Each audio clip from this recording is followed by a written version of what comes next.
Hello, friends. We are continuing our cycle of the programs, which we are calling dialogues, when I'm trying to invite for you the most prominent,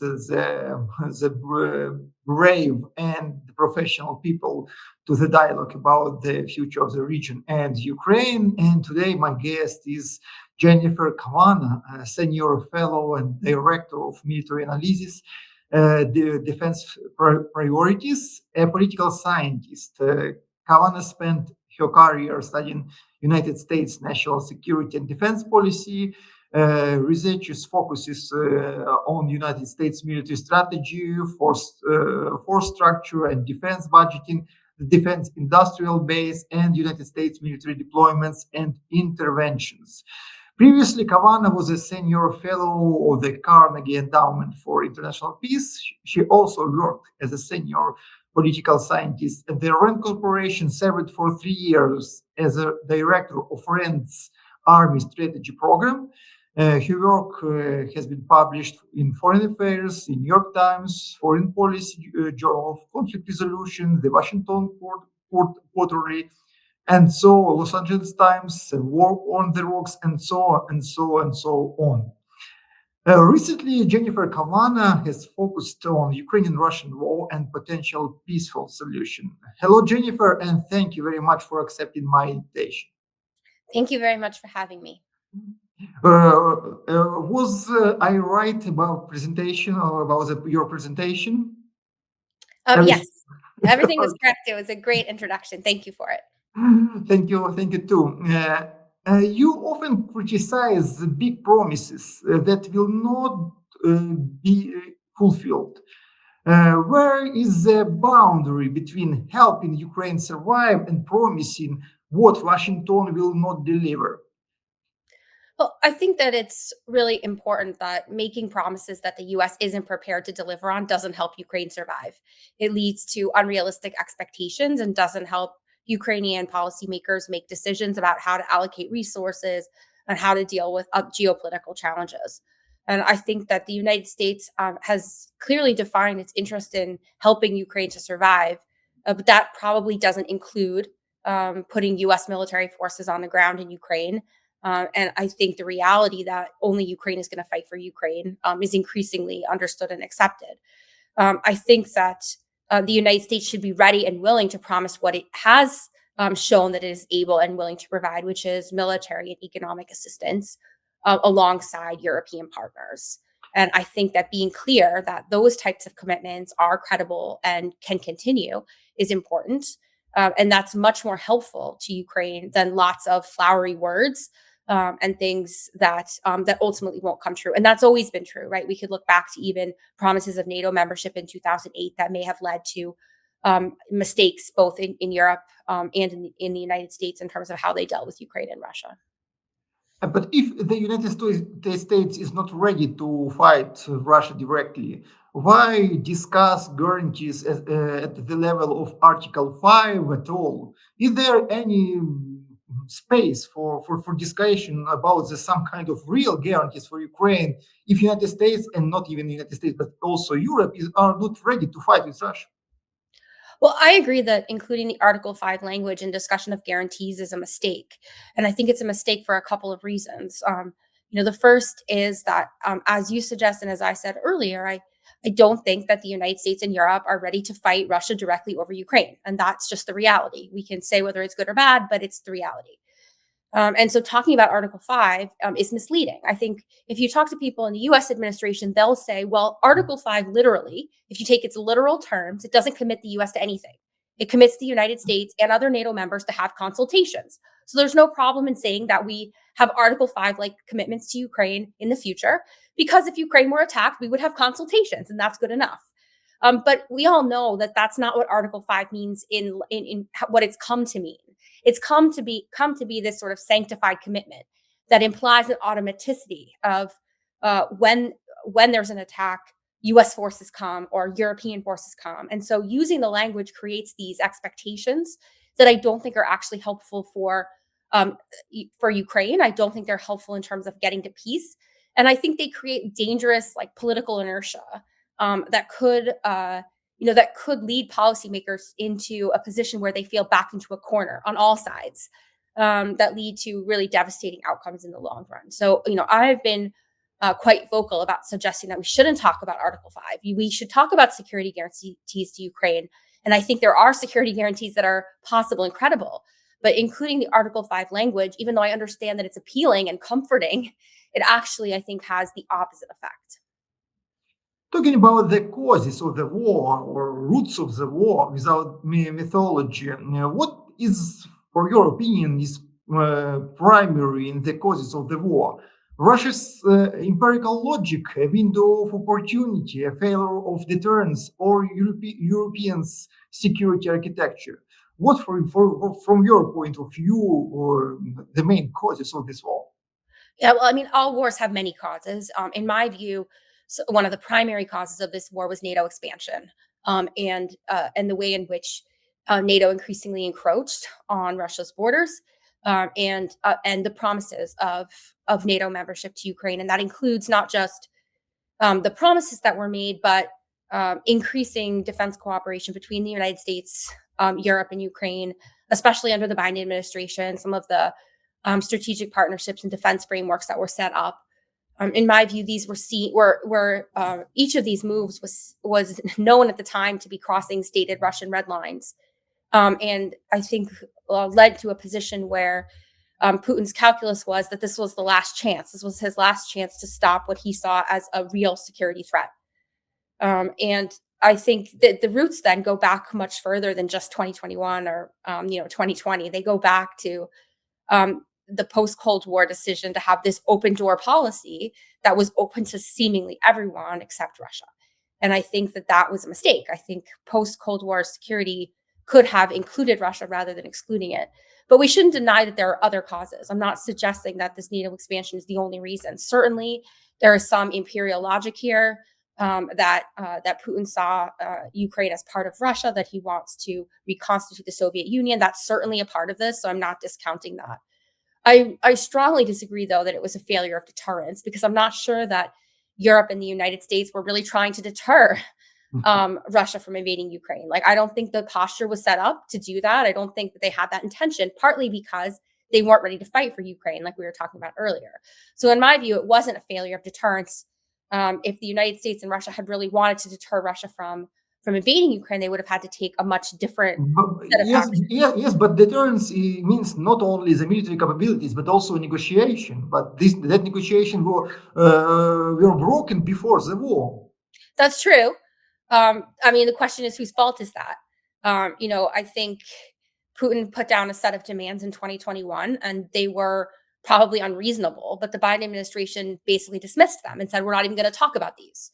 Yeah, it's hard to say what would have happened if the Biden administration had taken a different approach, which would have been to say, okay, we don't agree with all of these. We're not going to give in to all of your demands, but let's talk. Let's talk about these. Let's have sort of a serious effort to de-escalate. And I think that in shutting the door in Russia's face, they worsened the problem. And I'm not suggesting that this is one side, the West is at fault and Russia is blameless. But I do think that there were opportunities for diplomacy that were missed right in the run-up to the war. If we look at 2014, 2022 time, where was the moment after which a major war became more likely than not?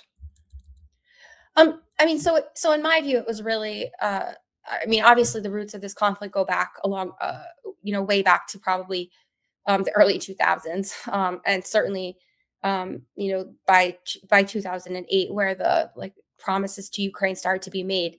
In my view, though, the real point of no return was in 2021 with the U.S. Ukraine Strategic Defense Framework, the U.S. Ukraine Charter on Strategic Partnership. Like, these things suggested changes in the relationship between Ukraine and U.S., a formalization, institutionalization that I think sent signals that Ukraine was soon to be fully integrated into the Western defense, infrastructure, and that was just unacceptable to Putin. And then the issue of the 2021 demands that were rejected. It seemed like diplomacy was dead. There was no chance to talk about these things.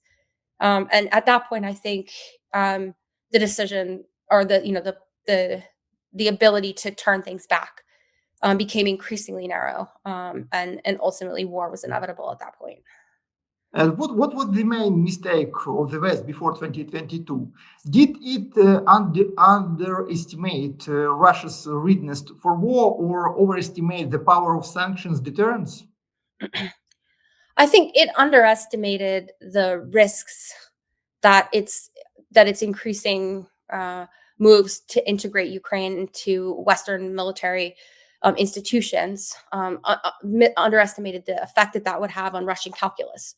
I don't think they took Russian red line seriously. They thought they could keep stepping over them without consequence, and that turned out to be wrong. And it suggests to me sort of a fundamental misreading in the West of Russia's priorities and its assessment of its own security concerns.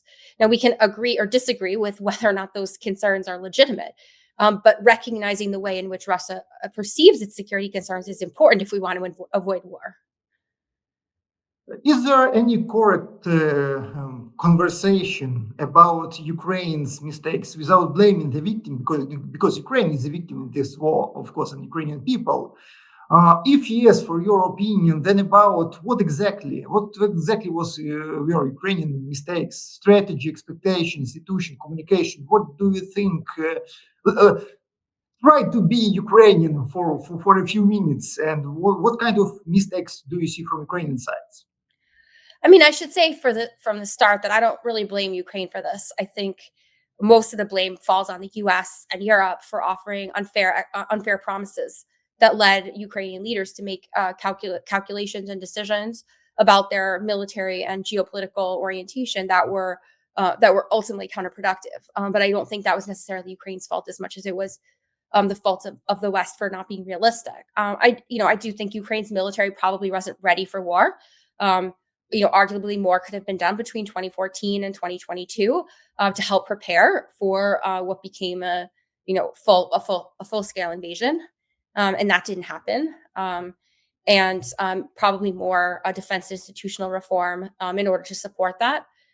Certainly, other types of investment in infrastructure resilience for civilians could have occurred that didn't. But again, it's easy to say those things with hindsight. Um, and sitting where we are now, it's harder to say that those are decisions that made sense at the time, especially given the messages that were coming from the West.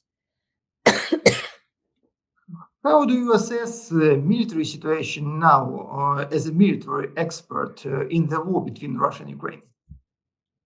Well, it seems to me that right now the front line is pretty stable. Neither side is really able to move all that much.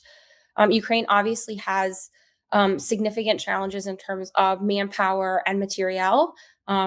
Shortages of certain types of munitions and shortages of personnel, which lead to significant gaps in the front line. But Russia hasn't yet proven its ability to break through those gaps and take advantage of them for real operational gains. Russia is making advances, but they are very slow and very costly. Part of this is because of the effect of drones and sort of freezing the front line. The only way to really break through these gaps is with small numbers of personnel that don't really are not really conducive to making big territorial gains. And I think the situation seems, at least from for Ukraine, serious, but not dire. I think there's my assessment is that this current situation could hold for some time. Now, you never know; collapses could occur. But similarly, on the Russian side, they do face challenges with manpower, not quite as severely, but certainly in terms of organizing and utilizing manpower. They do have more material and more resources, but the allocation of those resources isn't always flawless. So, both sides, I think, face challenges. So ultimately, I think the current state could persist for some time without major changes either way. I think though that it's the war is increasingly costly for both sides. So if we look at the effects of the war on Ukraine's civilian population, especially since the winter has imposed such significant costs on the heating and electricity infrastructure, and also the Russian economy is really struggling. So I think ultimately the war is exacting a significant toll on both sides, even if the battlefield, like on the actual line of contact or the zone of contact now, is kind of stable. How do you think, is there any fatigue threshold for United States and Europe in their help and alignment with Ukraine? Could you say a little more what you mean? Um, uh, I'm talking. Is there any fatigue threshold when the time after it, United States and Europe will not be able to continue support for Ukraine in military and financial terms? Well, I mean, there's a question of are they able to or are they willing to? I mean, I think we've seen that for for the United States and Europe, Ukraine is important, but it's not an existential interest. Europe says that the outcome of the war in Ukraine is of existential importance, but in my view, they're not acting like it. If this were really of existential importance, they would be acting quite differently in terms of defense spending and their own production. So I do think that in terms of what they are willing to provide, I think we're kind of at the limit. I think there are a couple of factors that could cause a potential more significant decrease in aid. One is the capacity of U.S. defense production is still quite low, even though there have been investments to try to speed it up. It's still very slow, and this matters a lot in certain types of munitions, especially air defense. And so you get to a point where even with European money, right, we have the Pearl Initiative, Europe pays for US weapons. But I think we're getting close to a point where the scarce resource won't be the money, but the weapons. There just won't be enough. So it won't matter, sort of political will to provide weapons. There just won't be enough weapons to provide. And that's partly a function of the US trying to refill its own stockpiles. There's increasing concern about the critical whether or not the U.S. stockpiles of key munitions and air defense are sufficient for potential conflicts. If there's a war in the Middle East over Iran, that will only get worse. So I think that's one limiting factor. And then in Europe, I think there's still a question of where the money comes from. They've managed to now allocate some additional funding, this 90 billion. But it seems like every round of funding is harder than the last. And so the question is, at what point do they run up on a political inability to pass more funding? And it's not that Europe doesn't have money; they do, right? We saw during COVID that they were able to mobilize massive funds when they wanted to. So really, I think the limiting factor here is how much pain or how much duress are the United States and Europe willing to put themselves under, both in terms of military production and spending, for Ukraine. I think that's the limiting factor.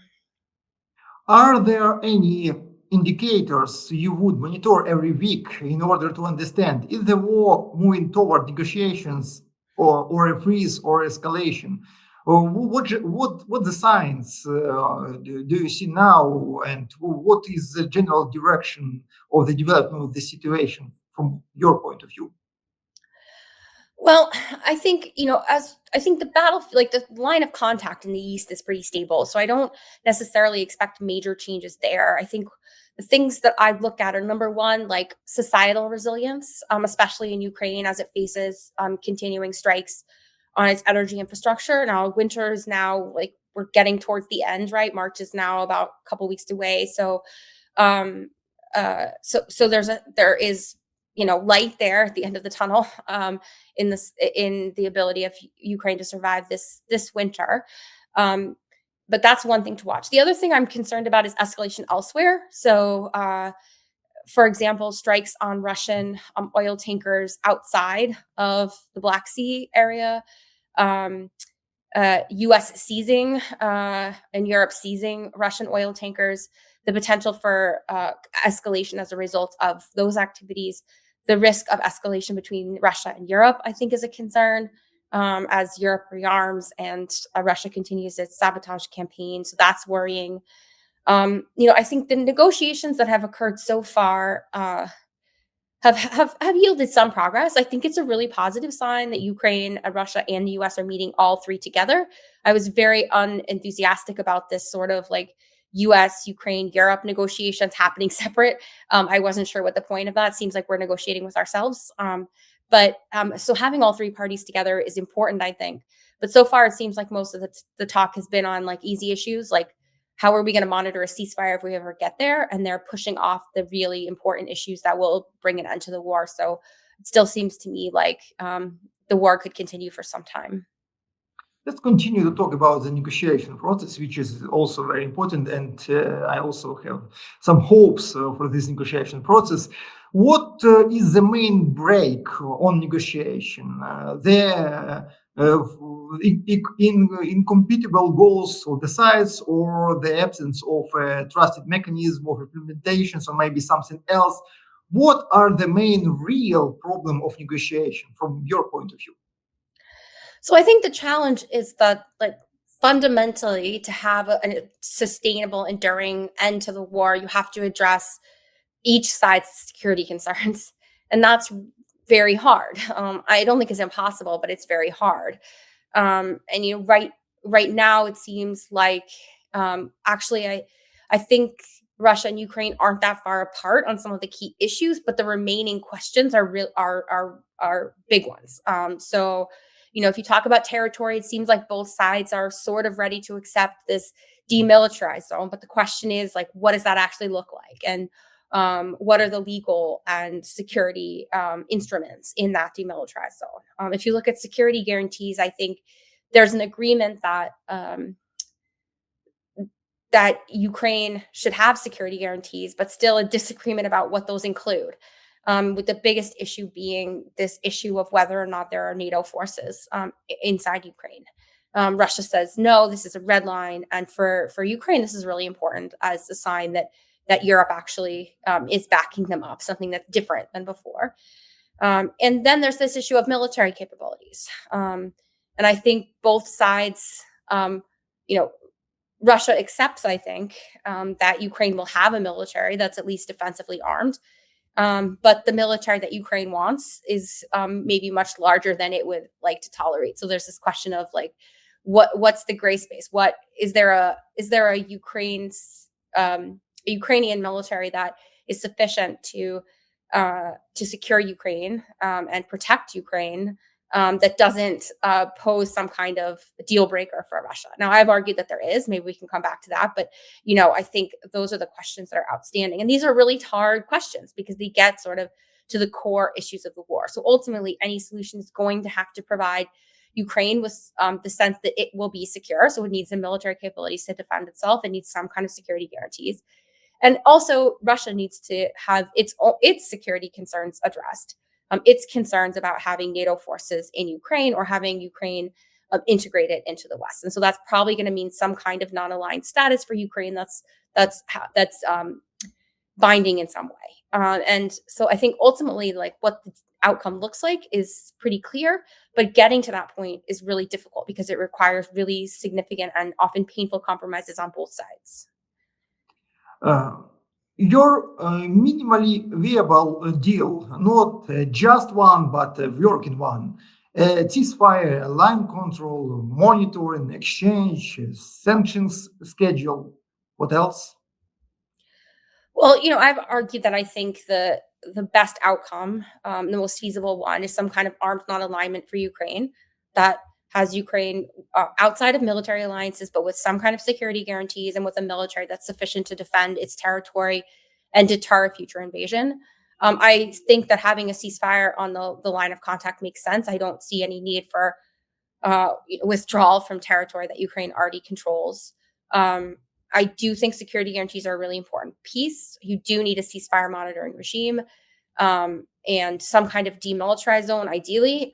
Most work suggests that having a demilitarized zone can be really conducive to maintaining peace over the long run.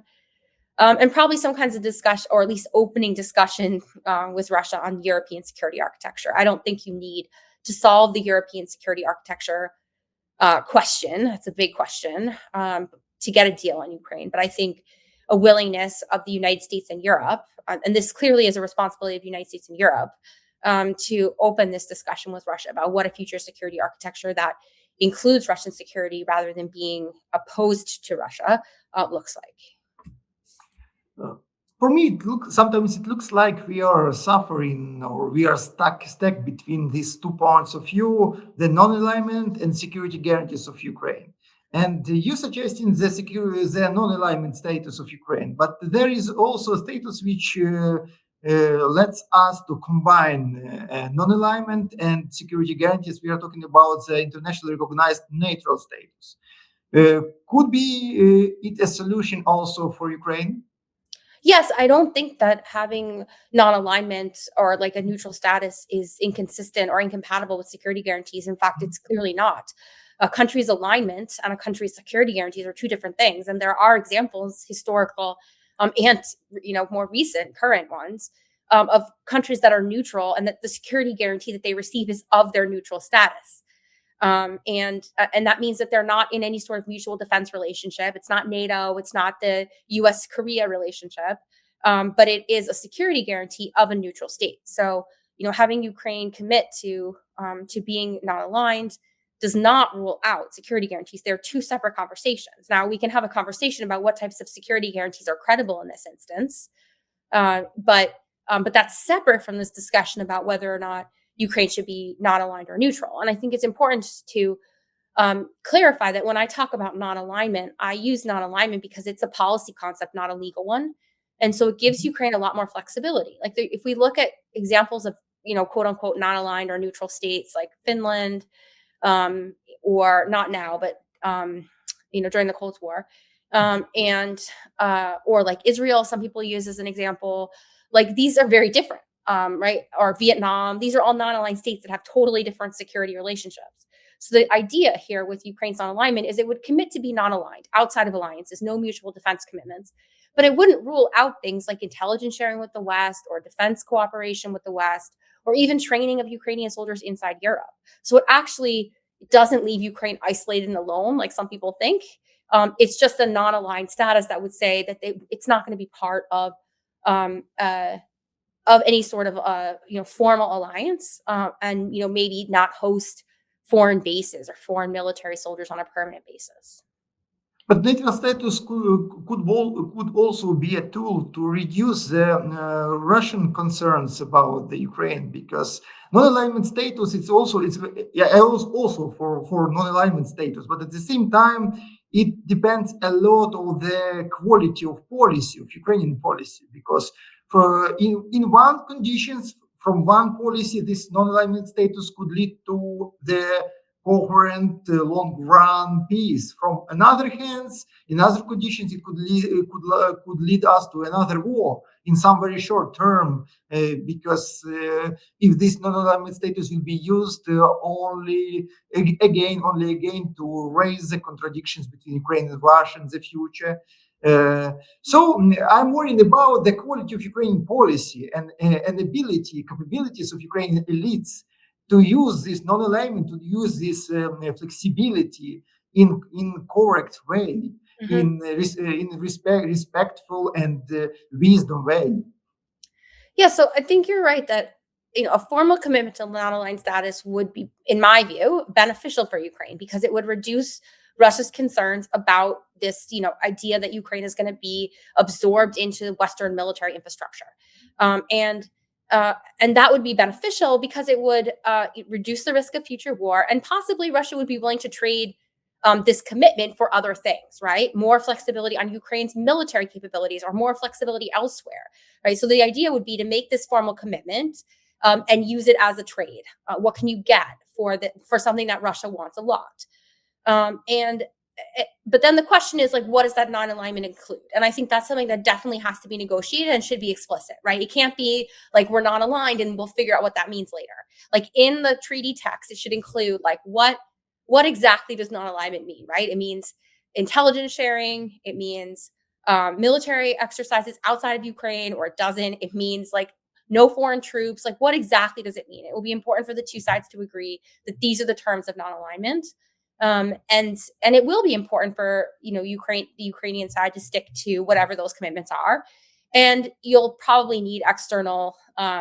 This could be part of the ceasefire monitoring is some kind of external mechanism to make sure that there aren't spurious claims about Ukraine violating these terms in order to justify reinvasion, right? So you need some kind of arbiter. But I think no matter what no matter what the outcome of the war is, you'll have some kind of body that's involved in that type of thing. So, I do think that the terms will matter a lot, but my point is broader, is more broadly just that there's this sense out there that non-alignment or armed neutrality is like a bad outcome, that it means an isolated and alone Ukraine, and that's just not what it means.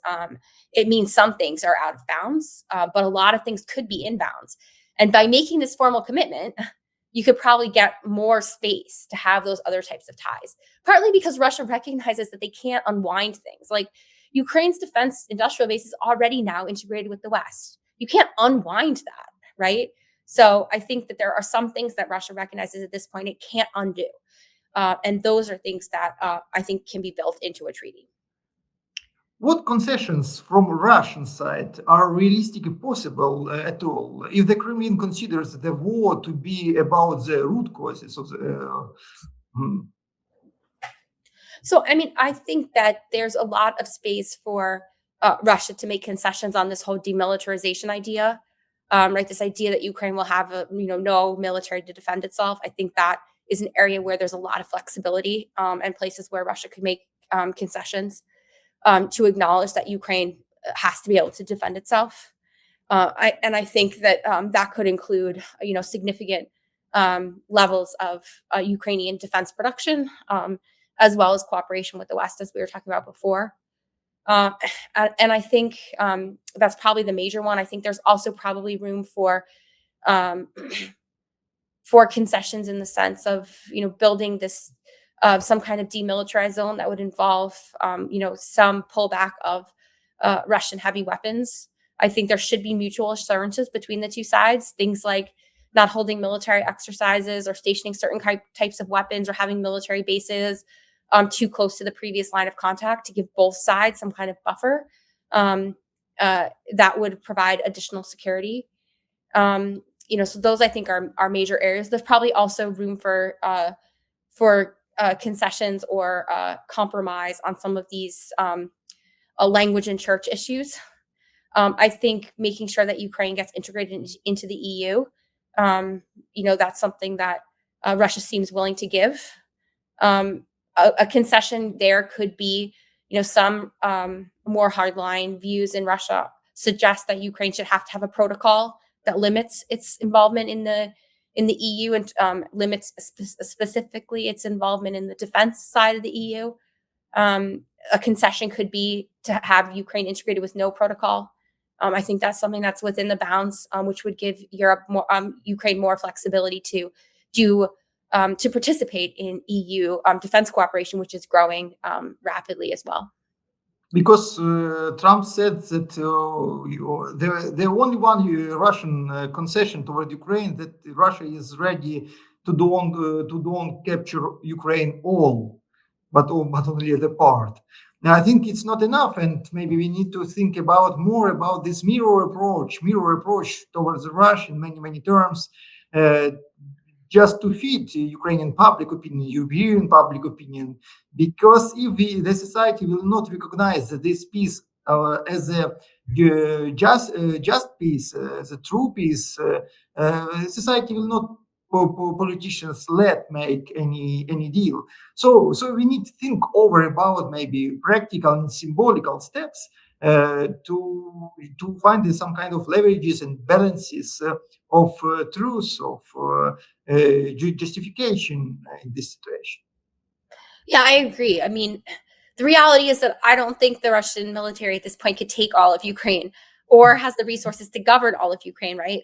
And I think Russia knows that. So saying that the only concession is that Russia won't take all of Ukraine is not really a concession. I think any sort of peace deal is going to require some compromise on both sides. And the reality is that we could. I mean, my view is that Russia does have advantages on the battlefield, but it hasn't defeated Ukraine. And if you don't, without that defeat, then there are limits to what Russia can demand at the bargaining table, which gives Ukraine leverage to push back. Yeah. And talking about the security guarantees more, what works we see, what sounds nice. From your perspective, who can really be the guarantor of implementation of the deal? Who can be a real guarantor for the future of Ukraine? Well, my view is that the most credible security guarantees are things that the US and Europe have already done. So, I would suggest like promises of military assistance during peacetime and then surged aid during wartime, building strategic weapon stockpiles for Ukraine that would be available immediately if there were any sort of renewed war, snapback sanctions. Some people have suggested that another type of security guarantee could be to offer Russia something it wants that only endures as long as Russia doesn't reinvade. For example, um, you know, there will be no more eastward expansion of NATO so long as Russia doesn't reinvade Ukraine. And if Russia reinvades Ukraine, then maybe we'll reconsider this. And that would put at stake something that Putin has said he wants for decades. And that could act as a security guarantee. I mean, I think ultimately the United States position is that Europe will be the final guarantor. That Ukraine security will be Europe's responsibility, and I think Europe recognizes that. But in terms of ceasefire monitoring, the United States has suggested a willingness to be involved, especially with providing logistics and intelligence and technology to help monitor the ceasefire. And it seems that the Russian side is open to having the U.S. involved in that mechanism. So in the sense of ceasefire monitoring, I think the U.S. does have a significant role to play in terms of determining when violations have occurred and helping to correct those violations. We were talking with you about that guarantees NATO like, and you said in many your interviews and comments from mass media, you were saying about the unrealistic such guarantees for Ukraine, talking about the lack of capabilities, escalation, political impossibility, and so on. But if a promise does not look deliverable, does it strengthen deterrence or increase the risk of war by creating an illusion of protection? Why and what model have we choose to avoid the this illusion of protection, or to maybe to make this illusion of protection, and to avoid the conditions when the next war, from one point of view, from point of view of one of the sides, will be better solution than the keeping the some kind of freeze or ceasefire. Yeah, so I mean, I think making non-credible guarantees does create sort of this illusion of protection, right? Saying you have a NATO-like guarantee sounds great, but if the United States and Europe were really willing to fight for Ukraine, they would be there now fighting for Ukraine, and they're not. And this isn't just a Trump administration thing. This was true during Biden. It was the same thing Obama said. So it's clearly that at least in the U.S., it's long-term policy. And so promising this NATO-like guarantee actually doesn't help Ukraine at all. But it does undermine basically every commitment that the U.S. has made. So if the U.S. is willing to make one non-credible commitment, if it's willing to offer NATO-like guarantees when it doesn't have any intention to back them up, then what does that say about the actual NATO guarantees? What does that say about U.S. Guarantees to other allies elsewhere? So in my view, it's really dangerous in the sense that it weakens deterrence everywhere, not just in Ukraine, not just giving Ukraine basically no protection. It also does, I think, increase the risk of war in the sense that given that this is a non-credible guarantee, it gives Putin an incentive to test it, right? It's sort of a low-stakes way to test whether this commitment is real. So I think it's very dangerous. It also creates political inertia that could lead European leaders to feel backed into a corner, a need to make this commitment credible in ways that would then lead to sort of an unintentional escalation between Europe and Russia.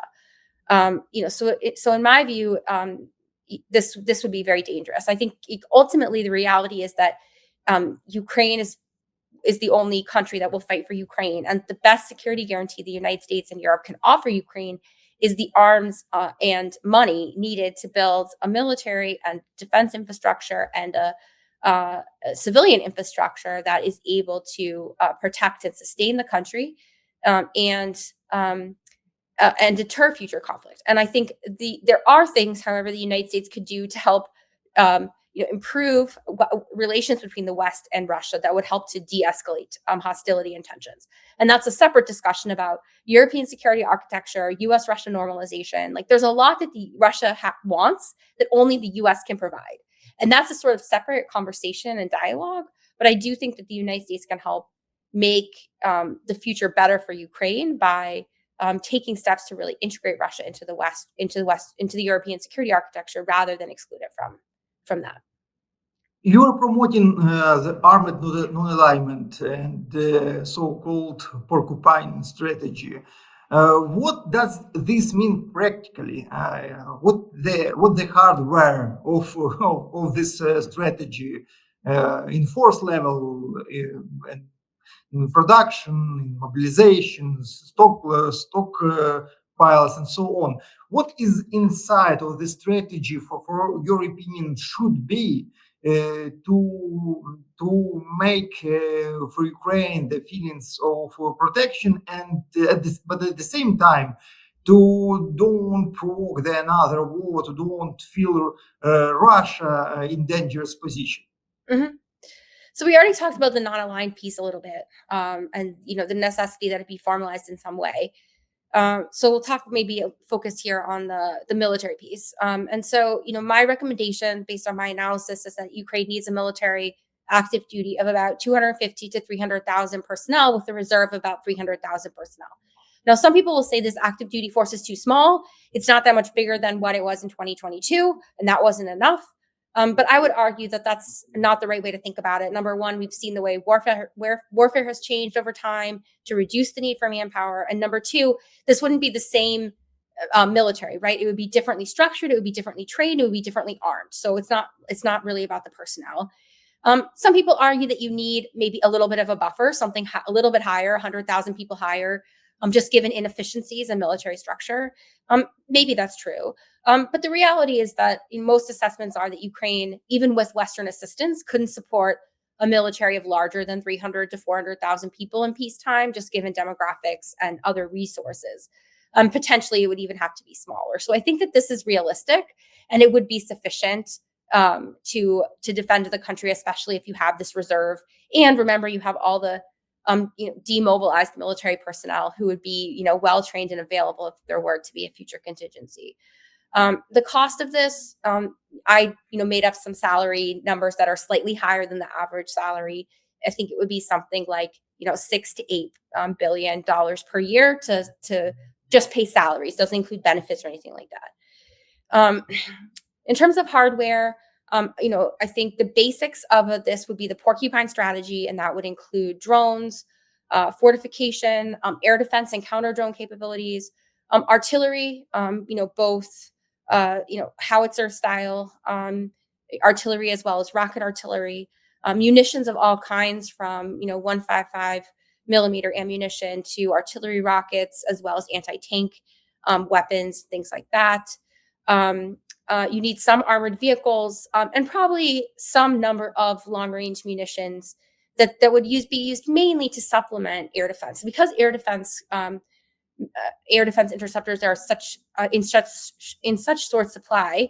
I do think there's some value to have some long-range capability, not necessarily to in this cost imposition argument that some people make, but to help take out the launch platforms that are used to launch airstrikes, to sort of take those out at the source and reduce the volume of munitions that have to be intercepted. So I think long-range missiles are useful in that capacity on the margins. But you don't really need a lot more combat aircraft than Ukraine already has, or a lot of any more tanks, in my view and in my assessment.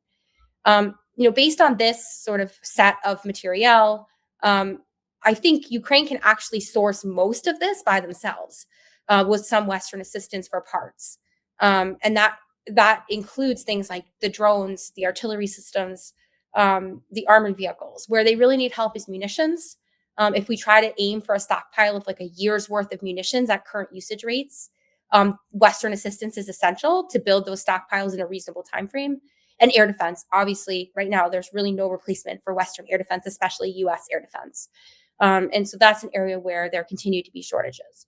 But I do think that this is feasible. In terms of the cost, I estimate it to be um, about 40 to 50 billion dollars over 5 years. That's for Western assistance, not what Ukraine would have to spend to produce itself. But this again is a sustainable model. Now, my numbers might not be right. Some people argue that they're too low. Some people argue that they're too high in certain places, or they're the wrong mix. But it's a starting point for discussion. I think this is the basic set of capabilities that are required in sort of the ballpark of the amount that you need to build a strong peacetime force. And I think it can be built in about 5 years after the end of a conflict, which is within the range of how long people estimate it will take Russia to reconstitute. So it does seem sort of reasonable. What is the main goal of this Porcupine strategy? To look deep inside, to dig deep inside, because the main goal is to exhaust Russia in the next war if Russia will make again aggression of Ukraine, or to win sometimes when the Western help will come to Ukraine, or the deterrent to make the system of deterrence for Russia. What is the main goal? To look honestly in the deep of this Porcupine strategy. What we are waiting for this strategy in the future? We are waiting the strong, long-lasting peace, or we are waiting the increased abilities of Ukraine and changes of Russian policy toward Ukraine? So, I mean, I think the near-term goal is to build a defense posture that is, number one, capable of defending Ukraine in the sense that it denies Russia the ability to take more territory. And it just makes future invasion too costly. What you want is a Ukrainian military where Putin or whoever comes after him looks and says, it's just not worth it. The costs are too high for what I can get. And that doesn't mean that there's a military that can defeat Russia. That's unrealistic. Just a military that can make future war too costly to contemplate, and the idea of success too risky. And that requires a military that is sufficiently armed, and also requires promises of future assistance if war were to resume. And that would be promises of Western assistance that would hopefully be legally codified, and strategic stockpiles of maybe Western long-range missiles outside of Ukraine. If Russia perceives any strong Ukrainian defense potential as a threat, does the Porcupine reduce the risk of war, or does it simply shift the war in the next cycle?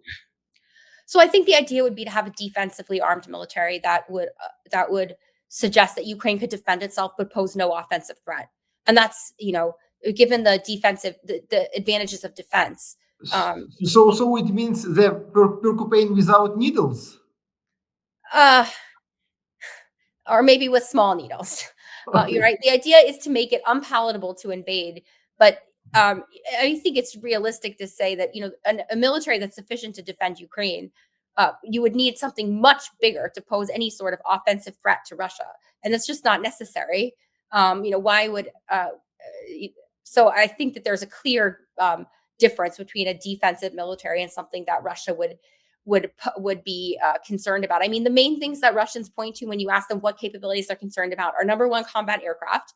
But they recognize that they can't force Ukraine to give back the combat aircraft it's gotten, right? So the ones it has, it will keep. And they worry about long-range missiles. And that's going to have to be a discussion at the negotiations. The Russian ability to say to Ukraine, you can't have your own indigenous long-range missile capability. Unless they defeat Ukraine completely on the battlefield, they don't have that leverage right now. And so Ukraine would continue to have its indigenous production of long-range missiles. And you could come up with some sort of mechanism for information sharing about this. But unless Russia's willing to limit its long-range missiles, it's hard to see, an ability to limit Ukraine's indigenous production. But I acknowledge that long-range missiles is probably going to be the sticking point, and there's going to have to be a discussion about it. But I also don't see any appetite from the United States to force Ukraine to give up its own defensive capabilities, including those long-range missiles. And in the end of today's our dialogue, I have a very short final blitz. Yes or no? Are guarantees possible that Russia will accept and Ukraine will consider sufficient? Yes. One element of guarantees that is overestimated. I think having foreign forces inside of Ukraine after the war. I don't think it helps Ukraine as much as some people suggest, and I think it poses significant risks. One element that is underestimated. I think commitments from the West to build stockpiles outside of Ukraine, I think it'd be very powerful and beneficial for Ukraine. Some people underestimate it, but I think it is would be very important for Ukraine's future security. And one step that really increases the chance of peace in 2026, what is it? I think, well, I have two, so I'm going to cheat. But the first is I think both sides will this year are coming to a point where war will just seem less beneficial than having real negotiations. I think both sides are reaching points uh, of military fatigue that are extreme. But the real thing I think that's needed is serious expert level negotiations, and getting into the details of these really tough issues. And I'm not sure that the current process is situated or suited for that, but I think that's what would be required, like 6 months to a year of intensive negotiations. Thank you, Jennifer, for such a great interview, for such honest answers. I think Ukrainian audience, and not only Ukrainian, but also all peoples and experts which are looking for Ukrainian situation around will get from this dialogue much more beneficial. Jennifer Kavanagh, director of military analysis, defense priority, was today with me. Thank you for watching, and please subscribe for social media of Jennifer, which will be cited under this video also. And see you next time, friends. Thank you.